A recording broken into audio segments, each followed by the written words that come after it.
Well, thank you very much for the nice introduction, and thank you also, Lydia, also Sharon, for being such excellent hosts. I feel really well taken care of. We're going to the theater tonight. It's all just delightful. I'm really happy to be here and have the opportunity to talk to you about vulnerability, and I'm going to be talking about vulnerability more than I talk about austerity. Sorry, can you speak up a lot more? Okay, maybe I won't. All right, let me put this closer. Does this help? Yes, okay, let's put the mic closer. I'm going to be talking about vulnerability more than austerity. Vulnerability, as you know, is a term that's currently in widespread use.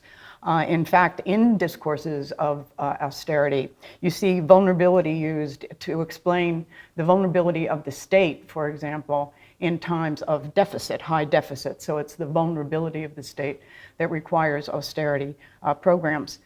Institutions are designated as vulnerable, like the National Health Service is designated as a vulnerable institution. And again, that is the justification for austerity provisions. But the vulnerability of individuals, our vulnerability, is not, in fact, featured. It is qualified, it's fractured, and it's denied. And worse, vulnerability of individuals is paired against each other. So we talk about vulnerable groups and competitions. So for example, between the young and the elderly, which vulnerable group is entitled to social support and social protection. At Emory University, what we've been doing is defining or developing vulnerability as a term of art in a way to kind of address or counter a lot of the neoliberal discourse that we are currently experiencing. We think that a vulnerability as a heuristic that raises issues and questions that are often overlooked in public and political and legal discourse. So that's what I want to explain to you today. I want to begin with the observation that the point of a vulnerability analysis is not to emphasize the plight of the weak, but rather the position of the powerful, as well as the role of the state in the initial distribution and ongoing maintenance of social privilege and power. A significant factor in the allocation of privilege and power is the way that we define and realize legal and political subjectivity. The legal subject is not only the subject of law, but a baseline defining the appropriate areas for action by the government and the legal system. How we understand the legal subject can justify or delegitimate state action. It serves to clarify the expectations that we have for our government and its institutions, as well as the expectations that we have for the individual. Vulnerability theory challenges the dominant conception of the universal legal subject, he who is the subject of law, as an autonomous, independent, and fully functioning adult. This is the Brooks Brothers version of the autonomous liberal legal subject, the figure that is at the center of neoliberal demands for individual liberty and personal responsibility. The nature of this imagined subject is the initial focus of the vulnerability analysis, not the position of those who are disadvantaged or discriminated against. This is important, so we start here. This legal subject represents the idealized ordinary, and the law reflects his needs, capabilities, and characteristics, and establishes the conditions for social institutions and relationships that serve those needs. In order to reconsider this legal subject, to suggest that he is not typical, representative, or ordinary at all, the vulnerability approach poses two basic questions that should be at the heart of any discussion of social justice. First, what does it mean to be human? Is there an inherent or universally shared characteristic, situation, or circumstance comprising the human condition?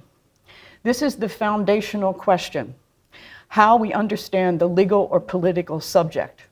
Is it Mr. Brooks Brothers? Second, given our answer to the first question, what is the appropriate allocation of responsibility for both individual and societal well-being between the individual and the state and its institutions. And this is the question of justice. What are the terms and values expressed in our social compact and in our legal relationships? My answer to the first question is that human beings are embodied beings and therefore inherently vulnerable or susceptible to changes, both positive and negative changes in that embodiment. In addition, and partly in response to our embodiment, we are inescapably embedded in social institutions and relationships that are structured in society through both law and culture. And this slide represents both the embodied and the embedded nature of our arrangements. Social arrangements are, of course, susceptible to change. So we see that the human condition is one of inherent impermanence in both its embodied and its social or embedded manifestations. Now, I want to spend a minute on definition. A key concept in a vulnerability analysis is, of course, the concept of vulnerability. Often understood as merely an openness to physical or emotional harm, vulnerability should be recognized as the primal human condition, universal, constant, and continuous over the life course. Unlike the abstracted, static, adult liberal subject, the vulnerable legal subject reflects a dynamic understanding of what it means to be human. Importantly, the vulnerable subject is dynamic in two different ways when we consider embodiment. First, the embodied vulnerable subject reflects the bodily or physical variations across individuals within a society, and that's what this slide represents. This is a kind of horizontal notion of variation. But the idea of a vulnerable subject also focuses our attention on the fact that over the course of any individual life, there are profound changes in the body. This is a vertical notion of embodiment, differences in embodiment.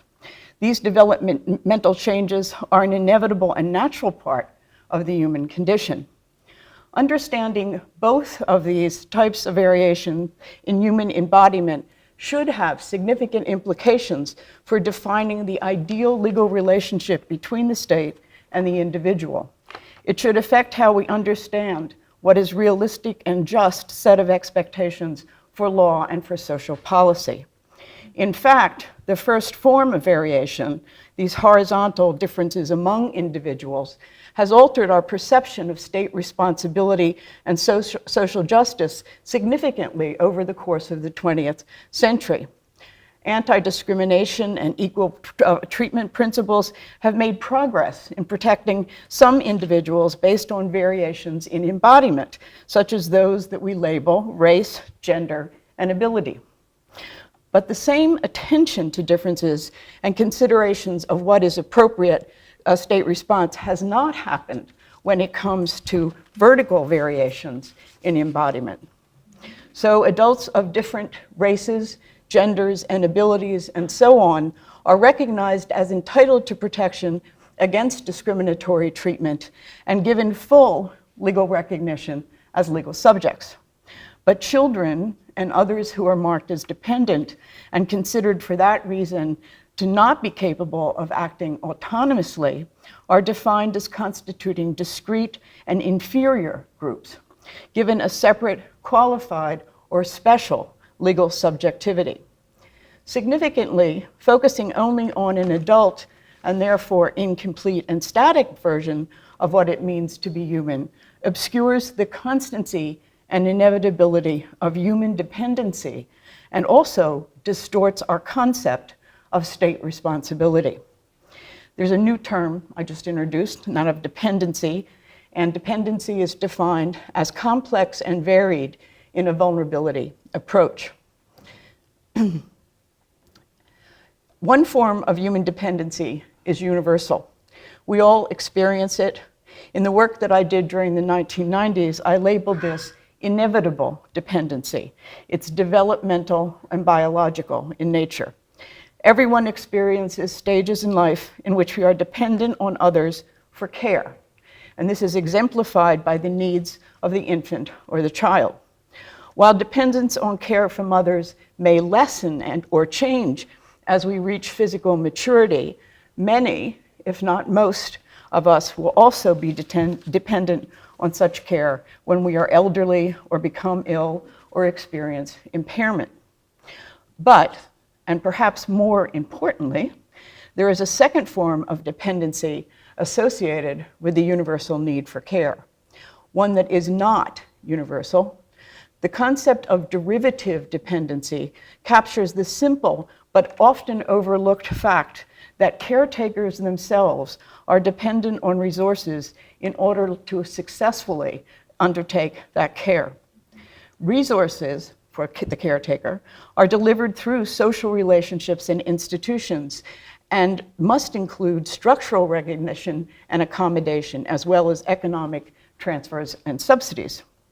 This derivative dependency, the dependency on social arrangements and structures imposed by care work, is not universally experienced. Rather, it is structured through ideology, aspirations, and expectations to be the responsibility of only some individuals and institutions.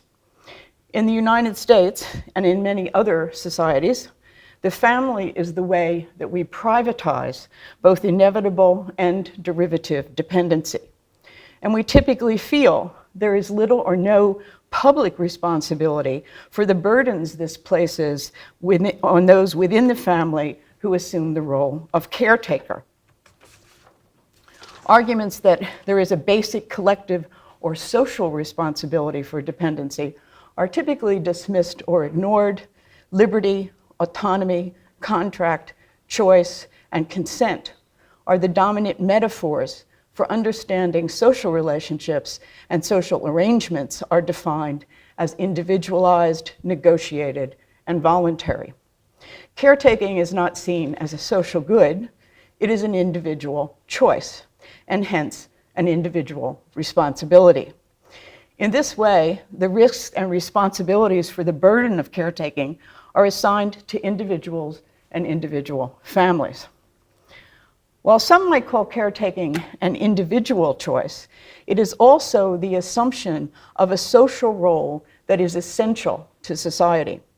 And the choice to become a caretaker is hardly a free one, nor is it negotiated or only of concern to the individual. This socially structured choice is shaped and limited by both individual and social circumstances and arises in the context of certain life experiences and stages. A vulnerability approach sees the assumption of caretaking as arising at a stage within the life course of an embodied, vulnerable subject, when certain emotional and reproductive possibilities become evident. Along with other experiences, caretaking is a manifestation of the need for intimacy and connection that all humans share. One way we respond to the physical emotional needs arising over the life course.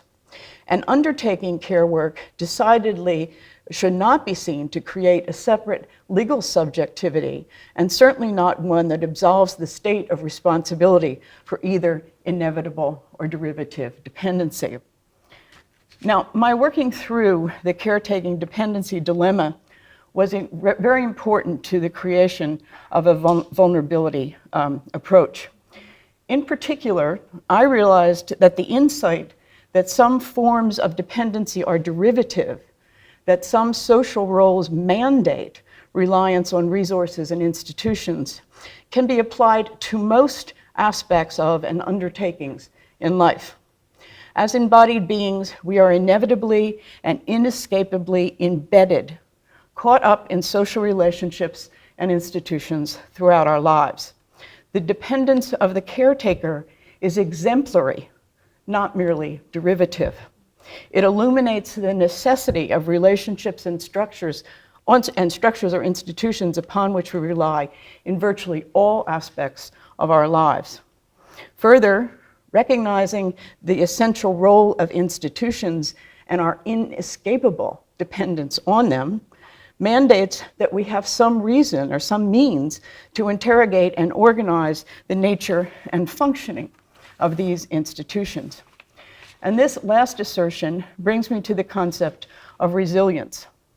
Although I begin my discussion with the notion or concept of vulnerability, resilience should also be seen as centrally important in a vulnerability analysis.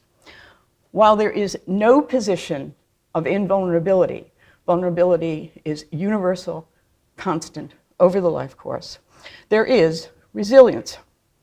Resilience is found in the material, cultural, social, ecological, and existential resources that allow us to respond to vulnerability. And this is the only slide that's mostly text. I apologize for that. Resilience is measured in part by an individual's ability to survive or recover from harm or setbacks that inevitably occur over the life course. Resilience has positive implications also. Resilient individuals are able to form relationships, families, communities, so forth, undertake transactions, take advantage of opportunities, or take risks in life, confident that if they fail the challenge or meet unexpected obstacles, they are likely to have the means and the ability to recover, to try again. In other words, resilience is what allows us to respond to life, to not only survive, but thrive within the circumstances in which we find ourselves. Significantly, it is the role of resilience in relation to human vulnerability that brings the state and its institutions firmly within the center of a vulnerability analysis. Human beings are not born resilient. Rather, resilience is produced over time and within societal or social structures and under social conditions over which individuals may have little or no control. Now, we know that resilience is not distributed equally. This inequality is often the focus of scholarship and the focus of social policy. And society often takes those who are deemed lacking in resilience and segregates them according to some characteristic or another, such as poverty, illness, or age, and considers them in some way different and deficient. This herding of some individuals into populations, vulnerable populations, defined as differently or particularly vulnerable, stigmatizes them. And this is so if the purpose of the designation of vulnerable population is to protect, as it is with children and the elderly, or to punish, monitor, and control, as it is with at-risk youth or single mothers, stigma inevitably attaches. Even more pernicious, however, the designation of distinct vulnerable populations allows the delusion that the rest of us are invulnerable, less vulnerable, or differently vulnerable. But if we instead understand all individuals as vulnerable and vulnerability as constant and universal, we should distinguish between equally vulnerable subjects based on their access to and accumulation of resources. Drawing that distinction would reflect their position within social structures and relationships, not their personal characteristics. They are not more vulnerable, but more or less resilient in that comparison. And this emphasis is important because the deficit in resources often reflects an institutional or societal failing as much or more than it does an individual or group inadequacy. Often, inequality is the function of unequal access to certain societal structures, but it can also be the result of deficits or flaws in the structures themselves. This type of deficit is beyond the responsibility of the individual and requires the state to take some form of positive action. And this leads me to a final point. Resilience must be tied to a well-developed notion of state responsibility. And the purpose of a vulnerability analysis is to get to a responsive state. Note this list of partial and incomplete resources. there are a variety of institutions that are labeled both public and private, through which these sorts of resources are produced. Many of these resilience-conferring institutions are perceived to be separate from and independent of the state, to be private. And the state is mandated under various dominant ideologies: free market, small government, individual liberty, family privacy, and/or efficiency, to be restrained, to not intervene or interfere with the innovation of the market or the magic of the family. So, one task for a social justice scholar is to show the myriad ways in which the state creates, maintains, supports, and subsidizes these institutions, be they labeled public or private. And it does this through its laws and policies. And here, I urge us to look at tax, corporate, and finance laws as much, if not more, than we look at poverty, family, and welfare laws. At most, these economic institutions are quasi-private, at most. They are shaped by law.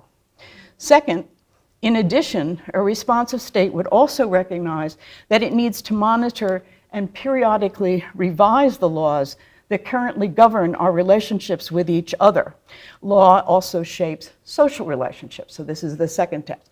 First is the institutions, now the social relationships.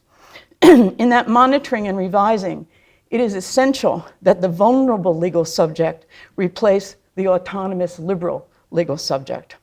Here I'm talking about revising laws governing contracts, tort, property, criminal, employment, family law, for example. These laws regulate institutions and individuals. They set forth relationships and define social identities that affect practices, priorities, values, and norms in our societies. Some of these social identities are clearly in the public realm, but others may be thought erroneously to be personal arrangements based on religious, cultural, historic practices and traditions. Employer, employee, parent, child, debtor, creditor, teacher, student. Could add lawyer, client, doctor, patient, manufacturer, consumer, and so on. There's no end to these relationships. These paired social identities operate in relation to one another and reflect positions of privilege and disadvantage within relationships and arrangements that have significant implications for society as well as for individuals. The law is part of the institutionalization of these social roles. It therefore has a role in establishing authority and compelling conformity and obedience. So to the extent that it does, social identities are recognized and legitimated by law. The state should also assume some responsibility for them and for the equity or justice of their operation. Some social relationships are based on unrealistic and incomplete conceptions of the needs and capacities of actual human beings that are caught up in these social situations, which, remember, we are dependent upon. For example, in the United States, the mythical autonomous legal subject with his fetish for individual freedom is the image that shapes the legal meaning and implications of the employment contract, what we call the employment contract. This contract is perceived to be one between equally autonomous parties and obscures the vast imbalances in bargaining power, risk, and resilience that exist between employer and employee. This legal fiction allows the employer to impose what is essentially a contract of adhesion on the employee, defining the terms that they alone determine. So too, the concept of parental rights is based on the legal fiction that parents are always best informed as to their children's needs and that they always act in their children's best interests. The children are not capable of acting autonomously in an independent manner, so they are cast as the responsibility of their parents, whose actions are shielded from scrutiny by the doctrine of family privacy. This legal fiction undermines the sense that there should be some independent and concurrent public responsibility for the well-being and development of children. It can also operate to shield possible injurious parental actions from public scrutiny and interference. The government of a responsive state fails the vulnerable subject in not responding to and mediating the imbalances in power, risk, and resilience currently inherent in these social identities and relationships, or at least questioning why these imbalances should be reinforced and enforced through law. This is a slide summing up what I just said. If you'll note, it begins at the top with the constant and universal nature of vulnerability. It is the human condition. But goes on to consider two different types of variation or differences that I discussed. On the one hand, we have embodied differences, the embodied legal subject. On the other, we have embedded differences, the embedded legal subject. The focus, when we look at embodiment, is on the individual. In contrast, when we talk about the embedded aspect of vulnerability and analysis, it's on institutions and relationships. The source of harm that we perceive in one is discrimination or exclusion when we're talking about embodied individuals. Embedded, we're concerned with the organization of societal institutions and relationships. The remedy, typically for law, inclusion or equal treatment when the problem is discrimination, an organization of societal institutions and reorganization and regulation of the institutions and relationships is the remedy when we're talking about the organization of societal institutions and relationships. And then at the bottom there, I have the various laws that come into play when we're on either end or either part of this particular vulnerability analysis. So in regard to austerity, what I'd like to suggest is that most of our discussion to date has really, our discussion in acting against austerity has tended to focus on the embodied legal subject and not really developed the arguments as clearly as we could when we're talking about the embedded nature of the human condition. So thank you.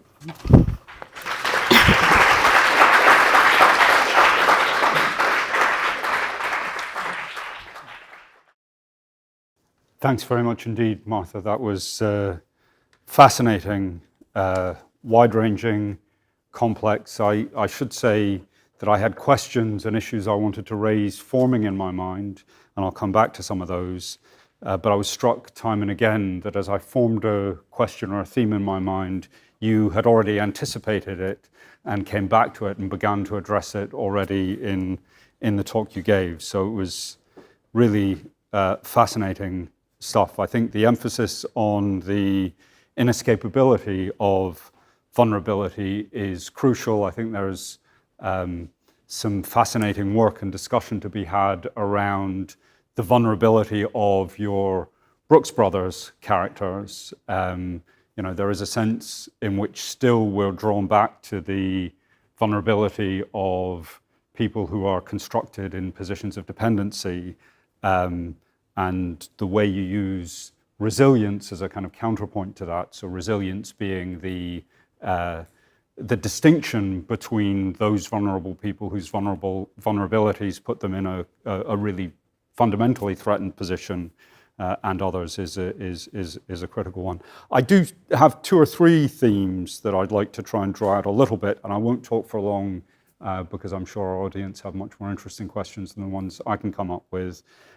One is to tease out a little bit more the relationship between the embodied and the embedded and the way that those relate and become entangled with one another.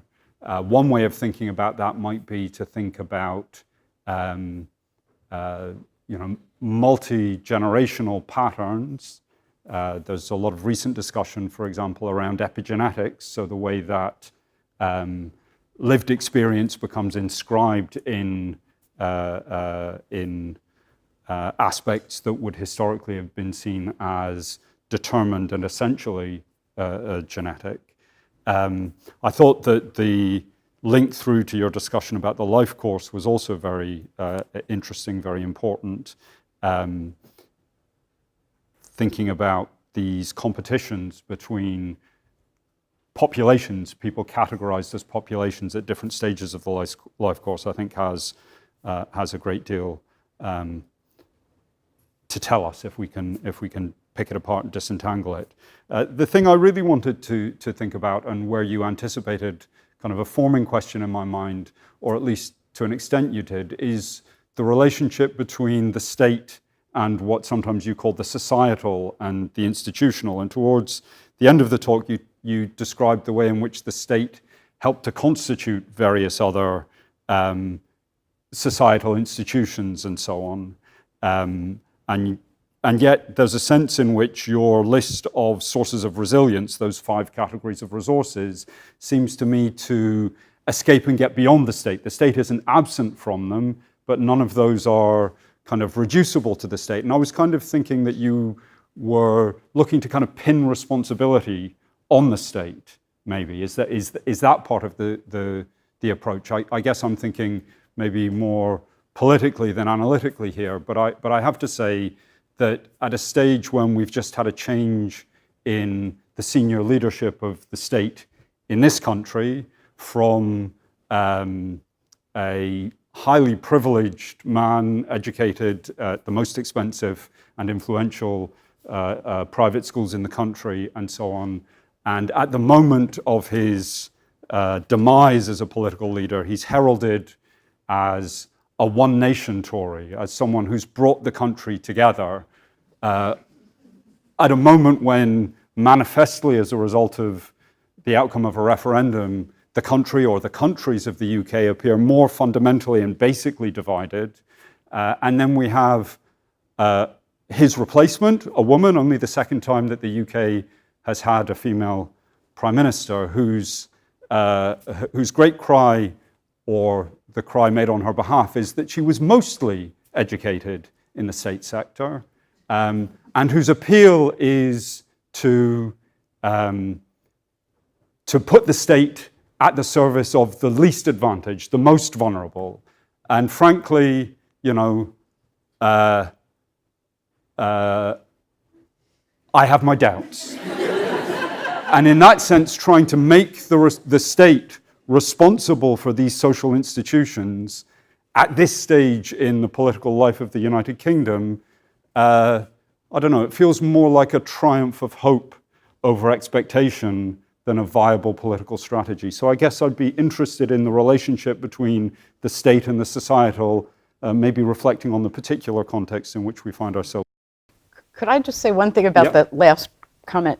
I think it's in a conservative administration's interest to actually talk about taking care of the most vulnerable, the least advantaged.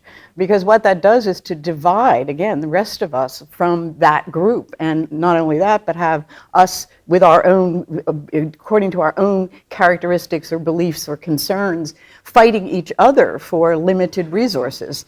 So I think it's totally in her interest, or I don't want to pick on her, but it's totally in the interest of a government that's interested in withdrawing support by and large from society, in obscuring and hiding the dependence that we all have on these institutions, and therefore the interest we have in saying that the government takes care of these institutions. It obscures that. Thank you. I have some further thoughts on that, but I'll defer them and invite questions. Christos.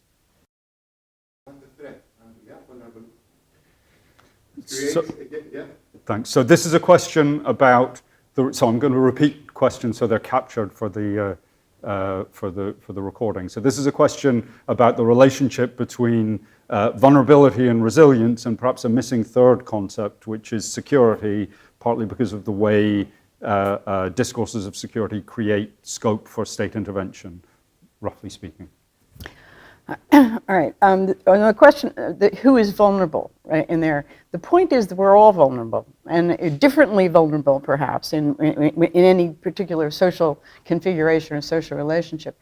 But I think an important part of the vulnerability analysis is the recognition that it is not only individuals who are vulnerable, but also institutions. So looking at that particular poster of the immigrants and talking about the breaking point, addresses the vulnerability of the state, political vulnerability in a democracy to voters who might have certain kinds of attitudes. It looks at the vulnerability of people in need because of their immigration status, because they are unable to get the resources that they need, in fact, to survive.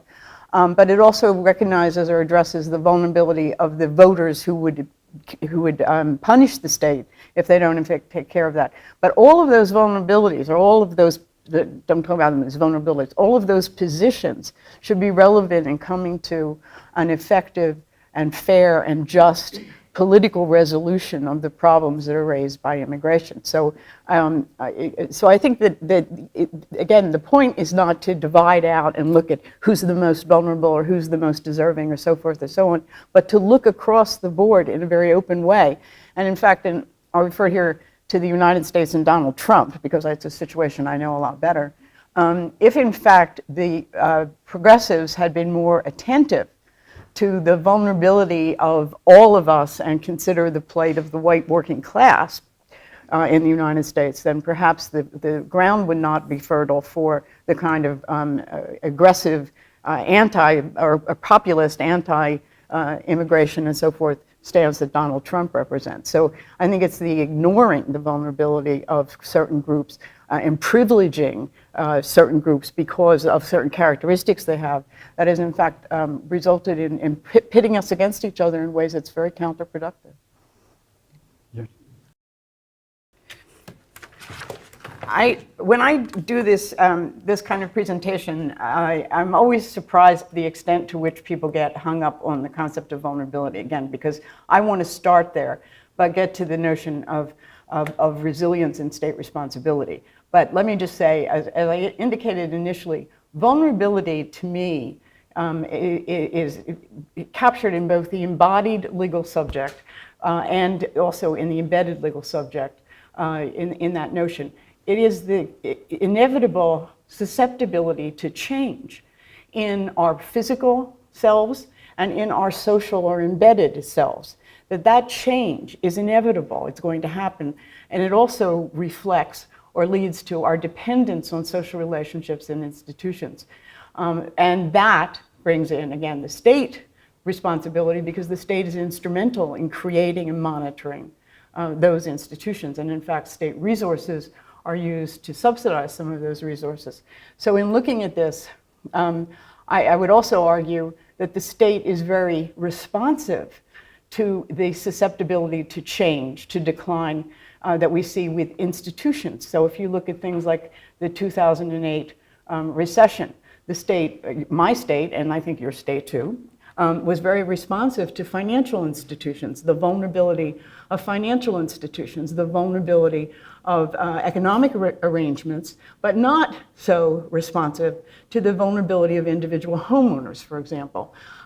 So if you can look at it as this, how does the state address the possibility of change across individuals and institutions, and argue that the state, in fact, does respond to vulnerability, but it does so unequally and inappropriately, in my opinion, when it actually does respond to the institutions, the vulnerability, the possibility of change, of decline, threat to institutions, but not to individuals. So again, whether vulnerability is any one of those things that you want to think about in terms of like German political theory, I want to think about it in a kind of intuitive, empirical way as the human condition.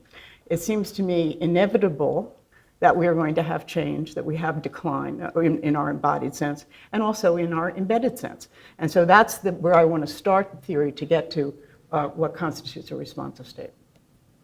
Thanks very much. I've got another couple of questions. I'll take John next, and then I've picked up another couple, so I'll be... John? Again, I'm really asking you to think about that whole set of questions differently, okay? So I would not talk about that, what you're describing, whether we call it security or whatever we call it, as vulnerability. Again, vulnerability is the human condition. It's there. I would talk about those differences in terms of proximity or probability for the realization of vulnerability in dependence. So in our dependence or our risk, or it would be in that way. But again, not a variation in the vulnerability, but rather that positioning. But you also indicate that you think a lot of this has to do with the traditional identity categories, and I guess that goes back to this question too of what's the relationship between embodied legal subjectivity and embedded legal subjectivity. I think some of the differences that are embodied differences were originally or historically the occasion for institutional arrangements, which also had implications in the context of identities. And let me tell you how I got to this again. In the context of working with gender discrimination and gender equality and looking at that, and the role of the institution of the family, and the allocation of responsibility for care of children and so forth, and how that interfered with work and all of that for gender relationships and gender equality. I had the simple realization that it was not the gender, the sex of the caretaker that was the problem. In other words, it wasn't the historic identity, even though that the family arrangements grew up around a sexist division of labor. But that no longer exists. And in fact, our laws are now gender neutral. Inequality, gender equality is the principle. So to use a concept that was applicable and relevant 50 years ago, today, when the problems are really different and the problems transcend the sex of the caretaker, it's not the sex of the caretaker, it's the fact that our societies do not value and accommodate care work. That's the problem. And that's not a gender problem. That's a larger problem. And so many of the problems that we see today, even though they might have roots, historic roots in the institution of slavery, master-servant relationship in the employment context, gendered family relationships, even though they might have some roots there, we now live in a neutral world legally. And we have to think about how those problems, in fact, transcend those old categories of identity. It's why it's the social identity, the employer-employee identity, the parent-child identity that I really want to focus us on, which are not tied to those traditional identity categories. Thank you. I think we've got nearly 10 minutes left. I've seen 4 or 5 questions already, so I'm going to take those first. But if people indicate where they want questions, then the next one's up here. Yeah. Again, I want to be clear that I'm not saying that there's no need for work or for concern when we're talking about discrimination, right? I mean, you still need laws against discrimination. We have developed that for a long time, all through the 20th century. I mean, this is what we actually did. What I'm saying is that I believe that discrimination has run its course. It was a necessary thing and it's still necessary for those instances where discrimination is really the problem. But when the problem is not discrimination, which incidentally, the answer to discrimination is to treat people the same, right? To not discriminate. So if you're treating people badly, as long as you're all treating them equally badly, that's just fine, right? What I want to get us to is that other leg of the analysis, which looks at the embedded nature, our dependence on those social institutions, because there the problem is not discrimination. The problem is a deficit in institutional design. So it's not an individual injury based on something like discrimination or group injury based on discrimination, but rather a general constitutional injury based on the failure to design institutions that are inclusive and cover the needs of the citizens or populations. Okay, I'm not going to be able to get to all the questions that I've seen. My next one is Becca. So one thing, I make a distinction between state responsibility and the responsive state, okay? So they're different. And what I'm talking about is a responsive state, a state that responds to, does not assume responsibility for, but responds to vulnerability, both institutional and human vulnerability. And it does, and I argue that the state does do that. I mean, it doesn't do it in the terms that I'm talking about it, but you can analyze all state responses to all sorts of crises or whatever in terms of their response to vulnerability and how they understand the vulnerability of the institutions or individuals that are involved. I would also make a distinction between systems of governments and the notion of the individual state, like the nation state, for example. Although I will say that I have come to believe that we absolutely need the nation state as the source of law, unless we can substitute some international body for that. Because in fact, you need the state to be governing or to be producing the rules and norms and values that actually govern our interactions with each other, including our economic interactions with each other. Because the alternative to some notion of the state or some system of governance is in fact the international corporation. And I don't trust them at all. Okay, I've got a number of questions. I'm going to take Ambrina Manji and then Dave Cowan. I'm not sure I'll get to the others, but if I can, I'll get on to the other ones. So next, Ambrina. Okay. So first let me say that I very much view a vulnerability approach as not focused on courts, for example, but more, it's a legislative ethic. It's a political ethic, the way that political actors should govern themselves when they're legislating and making rules and laws that are going to apply to everyone. So that might help to put this. As far as social movements and the role of social movements, they're extremely important. And social movements frame, in fact, political and legal questions for us, don't they? I mean, this is what's happened. With the Black Lives Movement in particular, I think that it's an example of how problematic it can be when we enter these discussions with one perspective in mind. And here it's a discrimination model that's applied to a problem that really transcends racial discrimination.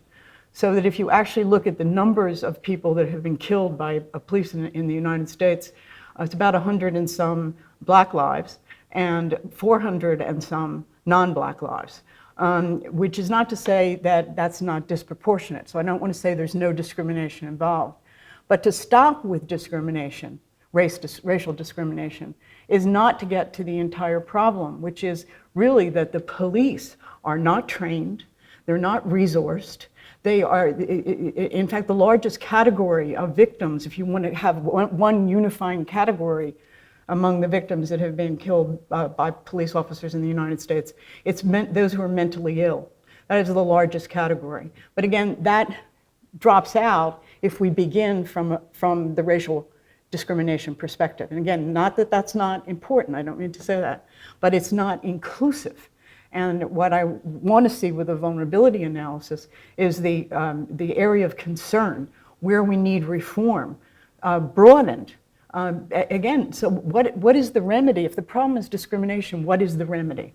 And I think we always, as lawyers or people concerned with politics, have to think about what it is that we want. What is it that we really want?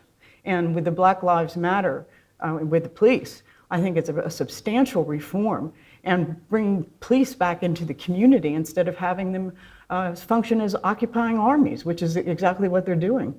If you look at the look at the images. Okay, I'm afraid I only have this one last question to take. It's such a fascinating talk, and that's reflected in the demand to ask questions. But Dave, if you could keep it short, sharp, and snappy. Thanks. The pressure's really on you. Well, I love putting pressure on you, mate. I'll be around to talk informally too if anybody wants to. That's great. Right. Again, I'm asking you to think about things differently, all right? So what you're talking about is a moment of political decision making where we line everybody up, and this is the looking across society, right? What I'm asking you to do is take a life course perspective and a much longer term, and asking the state to do that in the context of looking at what happens across the life course, so that, again, resilience is, we are not born resilient. It is socially produced within these social institutions. So quite the contrary, I think that vulnerability gives us a way to confront the neoliberal discourse that talks about more or less vulnerable, more or less deserving.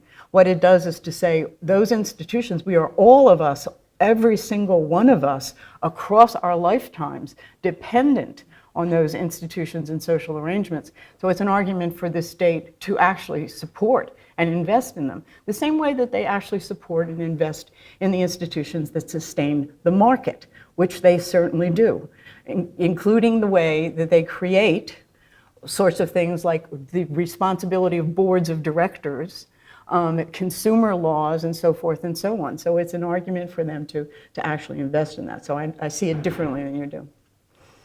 Right, I'm really sorry to those of you whose questions I haven't been able to take. I'd like to end this session with a richly deserved round of applause for our splendid speaker.